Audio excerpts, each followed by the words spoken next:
I wish to introduce myself. I'm looking for a volunteer to read my introduction. Jim, thank you.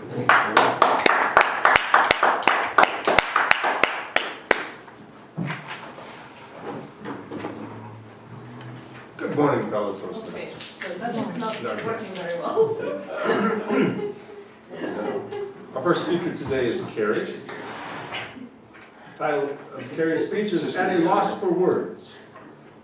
The average person speaks 110 to 150 words per minute.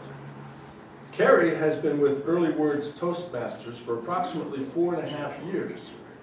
At an average of 2.5 speeches per week for 50 weeks per year, the club members have given approximately 560 speeches in that time. Since speeches are usually 5 to 7 minutes long, that means they have spoken between 308,000 and 558,000 words in prepared speeches alone. Kerry has spoken approximately 50,000 of those words himself. So why, after all that, does he suddenly find himself at a loss for words in his final speech before going to an extended absence from the club? Please welcome Kerry Jones at a loss for words, at a loss for words, Kerry Jones.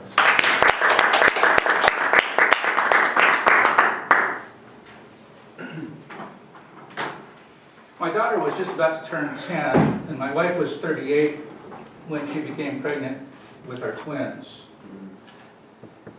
And I shared this happy news at work, and one gentleman who was a father of 3-year-old twins said, well, the first thing you do when you find out you're going to have twins is rejoice, because it's all downhill from there. When back to school comes around, instead of $15 for school supplies, it's $30. Instead of $50 for a new dress, it's $100. Instead of $100 for swimming lessons, it's $200. Another lady looked at me and said, Kerry, you're crazy.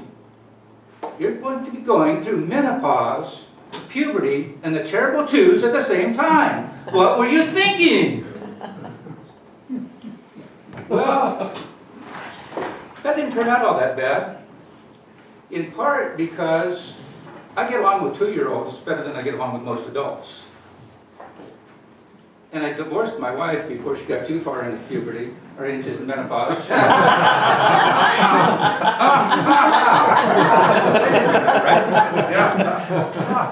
And my daughter stopped speaking to me entirely, so I didn't really get affected all that much by the puberty. But even after all that stress, I never found myself at a loss for words. So when I just agreed to speak today, I thought, it'd be easy to come up with a speech topic. And nothing would come to me. I just couldn't come up with what to say. Now I know you're all sitting out there thinking, wow, he loves us so much that he can't think of how to say goodbye. Don't kid yourselves. That's part of it. But there's a lot more going on in my life right now. 3 of the biggest stressors that human beings face in life are retirement, moving, and the death of a loved one. My wife and I are facing all 3 of those at the same time. She was planning on retiring at the end of the year, but because of the situation with her father, that's been moved up to the end of this month, which adds a little more stress to the business of retirement. We're moving to a place that's not of our choice. We're moving back to Kansas City, Missouri. We both grew up in the Midwest, and we vowed that we're never, ever, ever going to move where it snows. But here we are in the dead of winter, moving back to Missouri. And believe me, despite the sunshine and warmth outside, it's still the dead of winter in Missouri. And her father has a cancer that's not going to be treatable, and he's not expected to live more than a year. So we're going to be having a lot of things going on, and that, in part, is why I find myself a little speechless at this point. So I try to call on all my old techniques I use for coming up with things to talk about. Now, one of the methods that I use often is that something will be said, or I'll hear something that will just spark a little bit of a germ of an idea. And I just let that sit there and fester and it'll grow. And after a few days or maybe a few weeks, it becomes a full-fledged speech.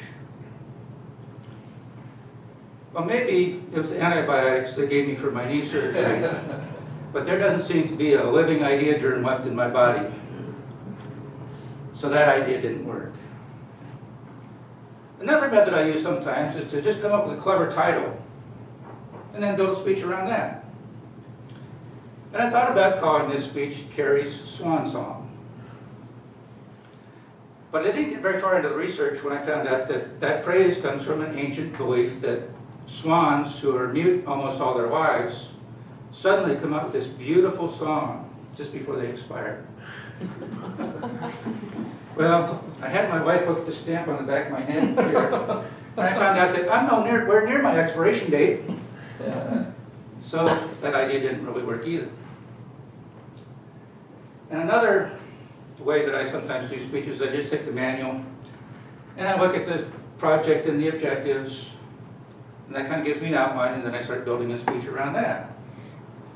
Well, the next speech I should be giving is the inspirational speech.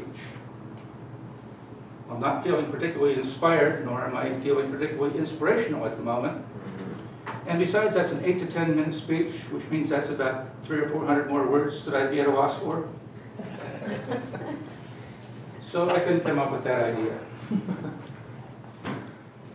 Well, I belong to an Al-Anon family group that's a support group for families that are affected by alcoholism. And one of the things they say each week at that meeting is, after a while, you'll discover that though you may not like all of us, you'll love us in a very special way, the same way we already love you.